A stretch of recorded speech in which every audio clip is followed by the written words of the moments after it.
Hey, what's up guys? Today we're gonna do Jacob's Crosscut Trail here in Arizona. I wish you guys were here to enjoy the weather. And if you ever get a chance to come to Arizona, this is an easy one to get to. And a lot of people don't know about it. They're probably gonna be mad because I'm giving away the secret trails here. Don't forget to like, subscribe, and hit that bell. Let's dive into the beauty of Jacob's Crosscut Trail.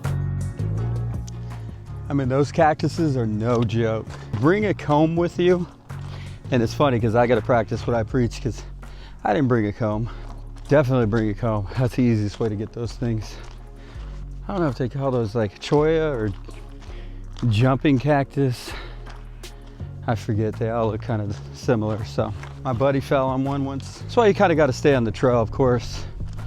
We went on a different trail, like one that went off the path a little bit. And that was probably the biggest mistake. That was early on, you know, when I was just getting back into hiking. Hadn't done it in a while since I was a kid, and you learn real quick, that's for sure. Although I'm glad I wear shorts today on another note, because you know, it's just not winter out here in Arizona. The winters don't last that long. It's already heating up. Hope we don't get too thirsty. I brought literally like a 8-ounce bottle of water with me. This is just beautiful, guys. I hope the camera does it a little bit of justice. You just don't know what it's like until you come out here and experience it for yourself. So definitely put this on your list. It just gets more and more beautiful as you go on. So you gotta kind of appreciate all different terrains that Arizona has to offer.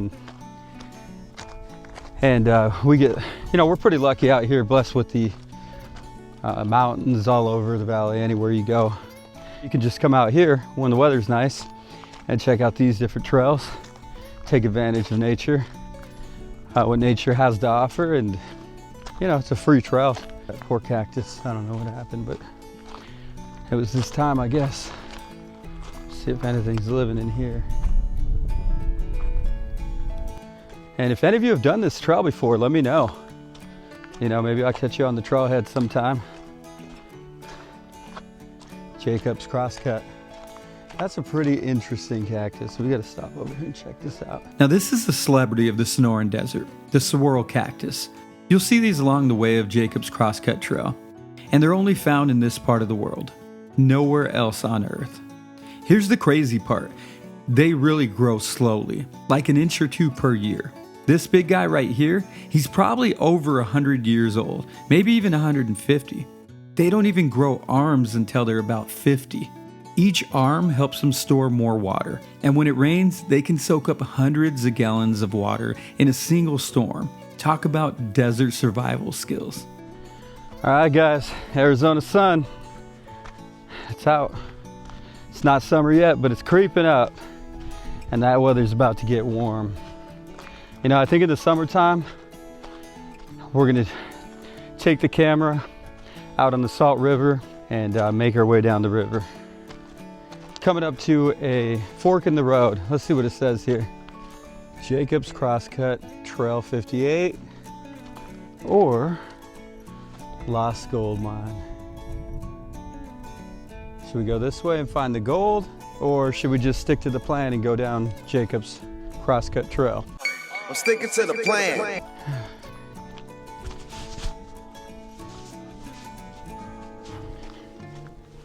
Look at this perfect cactus right here.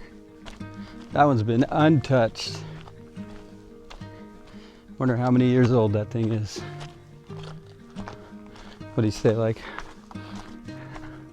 50 years old? Yeah, these might be the ones where the prickly pear grows on for sure. And yes, those needles are very real. Think of them like cactuses' version of home security. Maybe we can get a nice aerial view of the trailhead and the landscape here. This trail runs for about 8 miles long, along the base of the Superstition Mountains, right inside the Lost Dutchman State Park. It's named after Jacob Waltz, a German immigrant and prospector who's at the center of one of Arizona's most legendary tales. Guys, if you're not getting out on the trailheads, this is your sign, definitely. I mean, get off the couch, get out, after this video, of course. The legend? Well, the Lost Dutchman gold mine. Rumor has it Jacob Waltz found a hidden gold mine in these mountains in the 1800s and took the secret to his grave in 1891. Since then, people have searched, some for decades, and a few have even gone missing trying to find it. You know, the desert tells its story in so many ways, some obvious and some hidden. Take this old cactus, for example. It's easy to look at something like this and think it's dead. But in a place like this, nothing is ever truly gone. Even in death, the cactus is part of the cycle, feeding the soil, giving back to the land. It's a reminder that even when things feel broken or fading, they still have a purpose. I don't know about you, but I'm glad I brought that little thing of water. I was planning on making my next stop at the fork in the road if there's another one. This trail was originally used as a corridor between mining camps and ranches in the late 1800s. Even earlier, this land was home to the Hohokam people, who left behind petroglyphs and ancient irrigation systems still visible in parts of the valley. Alright, let's keep on going. I'll show you some of the best views, and maybe we might find a clue to that legendary mine. Who knows?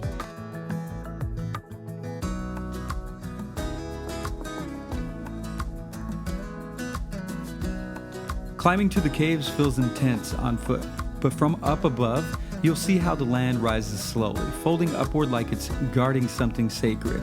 And maybe it is.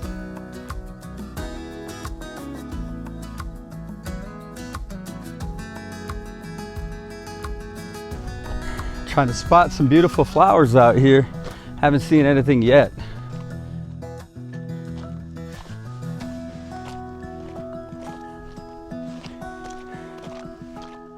Hopefully on our way back we catch a beautiful sunset and have a nice view of that orange and pink Arizona sky. It's kind of a reddish color, and I would say I'm a little biased, but we do have some really nice sunsets, that's for sure. What up, Mr. Cactus?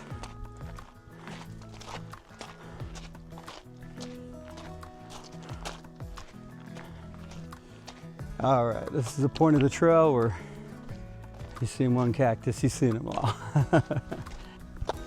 So no wildlife yet. I thought we were gonna get an opportunity to see some wildlife, but I think there was a little bit of traffic on this trail today. Some people passing through, so.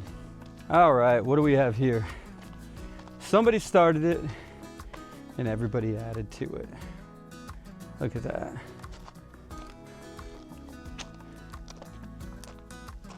Maybe we should try to put one on there. Put a little baby one on the top because I don't know if anything else will fit. There we go. You know what? This is it. This is the sign. Got so distracted by this thing that this is the fork in the road. You got to go right this way. See, this is the part of the trail that I was saying that you start breathing a little bit more, or maybe it's just me, but I mean, it's definitely a good workout. All right, this is where it gets real. We're climbing up the steepest part of today's hike, headed toward the cave. And yes, your legs will feel it. This section isn't officially part of the Jacob's Crosscut Trail, but it connects to some of the amazing offshoots, including the famous Wave Cave. It's a bit of a scramble, but totally worth the effort. The rocks are loose here, so take your time, watch your footing, and don't forget to look back, because the view just keeps getting better the higher you go. From up here, the desert tells a different story. The trail is just a line, carved into the earth by time and footsteps, weaving through a landscape that's older than we can imagine. This is Jacob's Crosscut Trail, a stretch of quiet defiance against the elements. It doesn't climb high, it doesn't rush, it just moves. Slowly, steadily, like the desert itself. Okay, this is it. The moment where you ask yourself, why didn't I stick to the flat trails? But trust me, what's up here is going to be epic. Still seems like a little ways to go. And we're gonna try to go straight up these rocks right here. See if we can do that.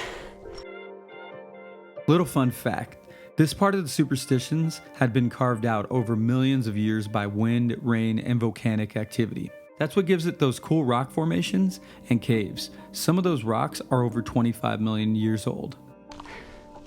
See, this is the part we need those good hiking shoes.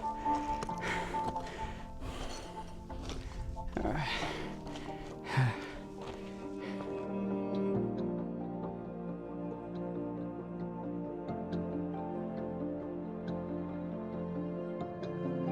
This is what the trail gives you. Not just a place to stand, but a new way to see. Out here, above it all, you remember how wild the world still is, and how much of it is still waiting to be explored. Oh, we're almost there. Look at this. We are almost there. This is like the home stretch. There it is, the cave, and the view is unreal. All that climbing, totally worth it. I'm a little out of breath, but what can I say? Look at this beauty. The view, you can see the entire valley from here. Yep. Those are deep breaths I'm taking. Whew. So this is what everyone hikes up here for, the Wave Cave. And yeah, it totally lives up to the name. This spot is basically made for photos. Just be careful, the rock is smoother than it looks. This natural sandstone was carved out over millions of years by erosion, mostly from the wind and water. What's wild is that it sits about 3,100 feet in elevation, and it's still slowly changing shape over time. All right, let's check it out inside. Got a good shot right here for you guys. It goes way down there. I'm not going all the way in the cave, but I'll give you a close-up perspective.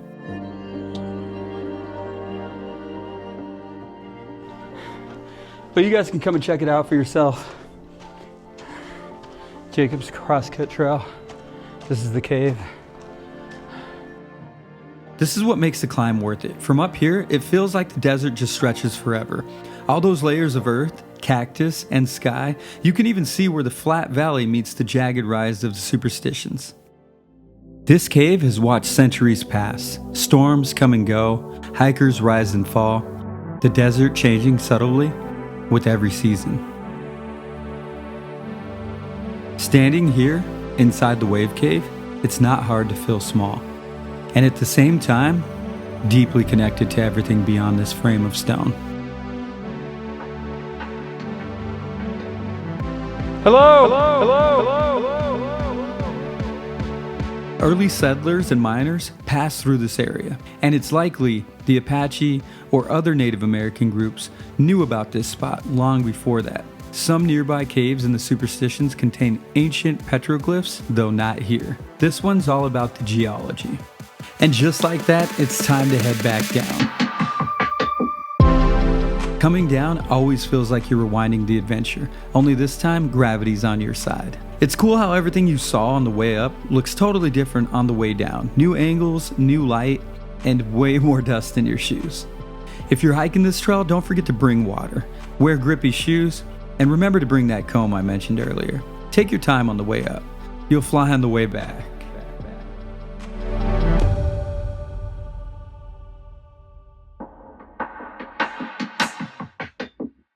You know, trails like this, they do something to you. It's not just about getting to the top or seeing the views. It's about what happens in between. When you hike, you disconnect from the noise. You reconnect with something simpler, something real. The rhythm of your breath, the crunch of the gravel under your feet, the quiet strength of the desert. This trail reminded me that nature doesn't need to shout to leave an impression. It just stands there, waiting. And when you show up, it shows us who we are. If you're watching this and thinking, I should do something like that, then do it. Guys, look at this. It's beautiful. You can see the mountain has changed colors because as the sun's setting and giving it that nice glow. That's what you got to expect out of an Arizona sunset.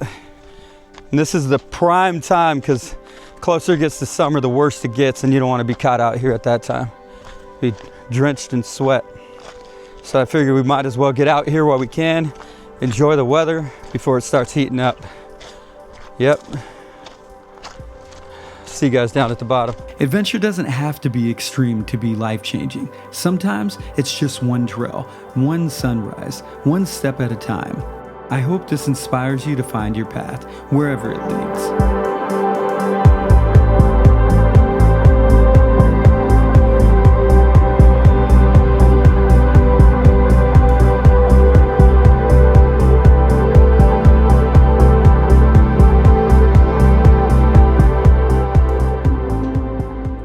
The sun's gone down. The trail is quieter, cooler, still. But something about walking this last stretch, even sped up, feels more meaningful than the start. It's in these last moments when your legs are tired, your water's low, and there's nothing left to chase, that you realize what the journey really gave you. It gave you clarity, stillness, space to think, space to feel. Out here, you're reminded that we don't hike just to see something. We hike to feel something, to be reminded that we're capable of more than we think. So when life gets heavy, when everything feels uphill, remember this trail. Remember that you climbed, you pushed forward, you made it back. Guys, I feel accomplished. We're all done. That was the end of the trail. Be sure to subscribe, hit that bell, and we'll see you next time. Hope you guys enjoyed it. Jacob's Crosscut Trail.